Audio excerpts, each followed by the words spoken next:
আচ্ছা, আমরা এই পর্বে দেখবো যে এর আগে দেখেছি যে পুরা আমাদের একটা টেবিলের মধ্যে যতগুলো ডাটা আছে সব কিভাবে সিলেক্ট করতে হয়, কিভাবে একটা আইডি ধরে গোটা রো সিলেক্ট করতে হয়, কিন্তু এখন কলাম কিভাবে সিলেক্ট করবেন, কলামগুলো কিভাবে সিলেক্ট করবেন, এটার জন্য যেটা করবেন এসকিউএল এ যাবেন, যাওয়ার পরে এইখানে এইখানে দেখেন এখানে হোয়ার ওয়ান দিলে আমাদের জানি যে একটা রো সিলেক্ট হবে, আমাদের এটা দরকার নাই। এখানে জাস্ট একটা কাজ করবেন, এখানে অল দেওয়া আছে, এখানে আমরা তো অল আর সিলেক্ট করতে চাচ্ছি না, তাই না? এখানে অলটা বাদ দিয়ে দিবেন। এবার এখানে জাস্ট ওই কলামের নামটা লিখবেন যে কোন কলামটা আপনি শো করাইতে চাচ্ছেন। সাপোজ আমি ফার্স্ট নেমের যতগুলো আছে সেগুলো শো করাইতে যাচ্ছি, তো এখানে লিখবেন ফার্স্ট নেম,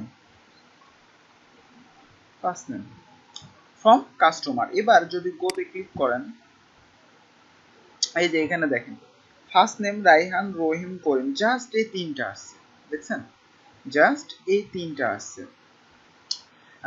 আচ্ছা, আমি আবার যাই এসকিউএল এ। আপনি সাপোজ এখন চাইতেছেন যে ইমেল গুলা শো করাইতে চাচ্ছি, ইমেল, জাস্ট ইমেল গুলা শো করবে, তাহলে আমরা কি করব, হোয়ারের দরকার নাই, এখানে সেমিকলন দিয়ে দেবো, কাস্টমার, জাস্ট এখানে অলটা বাদ দিব। অল মানে ফুল শো করবে, কিন্তু আমরা তো ফুল শো করাইতে চাচ্ছি না, একটা কলাম শো করাইতে চাচ্ছি, এই জন্য এখানে জাস্ট দিবেন ইমেল, যেটা শো করাইতে চাচ্ছেন, যেটা আনতে চাচ্ছেন সেগুলা জাস্ট এখানে দিবেন ইমেল। যে যদি আমি গোতে ক্লিক করি, দেখেন ইমেল গুলা চলে আসছে আমাদের কাছে, দেখতেছেন? তো এইভাবে এই যে কুইরি গুলা আমাদের প্রত্যেকটা ভালো মতো জানতে হবে, কারণ এগুলা নিয়ে আমরা কাজ করব পিএইচপি তে। হ্যাঁ, এগুলো অনেক ইম্পর্টেন্ট বিষয়।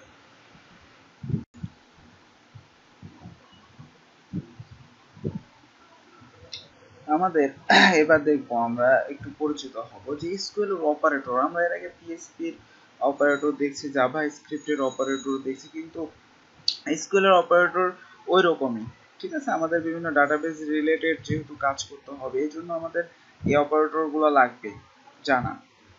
তো আমি যদি সাপোজ গুগলে লিখি যে এসকিউএল অপারেটর, এখানে বিভিন্ন নিচে গেলে অনেক কিছু পাবেন। সাপোজ W3 স্কুলসে যান,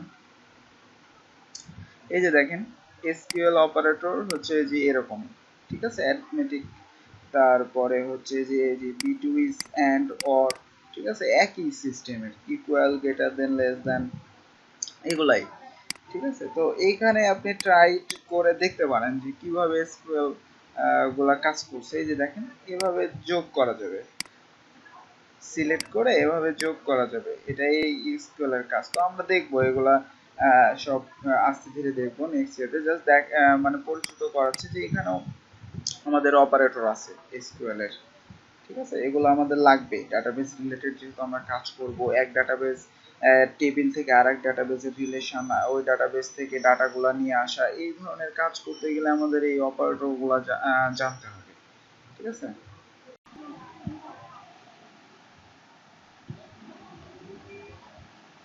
আচ্ছা, আমরা এখানে বিভিন্ন ভাবে ডাটাগুলো নিয়ে আসতে পারলাম, সিলেক্ট করলাম। তো এখন আমরা অর্ডার বাই নিয়ে আসতে পারবো, যেরকম আপনার অ্যাসেন্ডিং ডিসেন্ডিং অর্ডারেও বিভিন্ন ডাটাগুলো নিয়ে আসতে পারবো। কিভাবে? সাপোজ আমি যদি পাশের ট্যাবে খুলি, আবার এটা খোলার পরে এখানে এসকিউএল এ গেলাম, এখানে দেখেন একটা জিনিস সিলেক্ট করা আছে, তো আমরা জানি এর কাজ কি।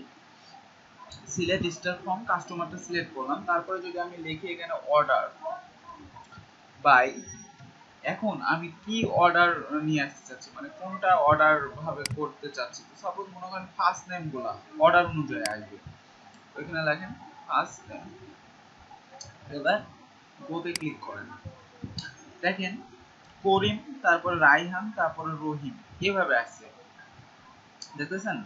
করিম প্রথমে কিন্তু রাইহান ছিল, এখানে দেখেন আইডি গুলা চেঞ্জ হয়ে গেছে, 1 2 3 এগুলো বাদে কিন্তু 3টা প্রথমে আসছে করিম, তারপরে আর, তারপরে আরেকটা আর, 1 2 এভাবে আসছে। তো আপনি যদি চান যে ওইভাবে মানে ডিসেন্ডিং অর্ডারে থাকবে আমাদের ডাটাগুলা, তো আপনি ডিসেন্ডিং অর্ডারও করতে পারবেন। যেমন আবার স্কুলে যান, এখানে লিখেন order by first name descending, এভাবে লিখতে হবে। হ্যাঁ, ডিএসসি, এখানে এএসসি ডিএসসি আপনি ইউজ করতে পারবেন এভাবে। যদি কোতে ক্লিক করেন,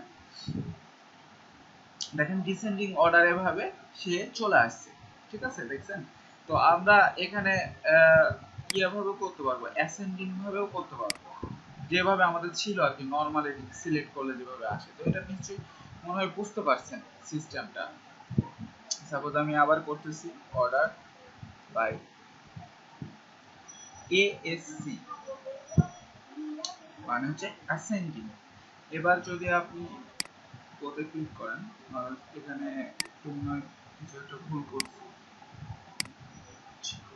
আচ্ছা, আমাদের এখানে একটা প্রবলেম, সেটা হচ্ছে কোনটাকে আমরা অ্যাসেন্ডিং অর্ডারে করতে চাচ্ছি, কোনটাকে সেটা এখানে লিখতে হবে। তো আমরা এখানে কি করতে চাচ্ছি, লাস্ট নেম রাইট দিয়ে জাস্ট অ্যাসেন্ডিং, এটা ভুল হয়েছে। দেখেন এই যে রাইহান রহিম অ্যাসেন্ডিং অর্ডারে সে চলে আসছে। তো এইভাবে আমরা যে কোনো একটা ফিল্ডকে ধরে অ্যাসেন্ডিং বা ডিসেন্ডিং অর্ডার করে নিয়ে আসতে পারবো, ঠিক আছে, অর্ডারিং করে কাজ করা।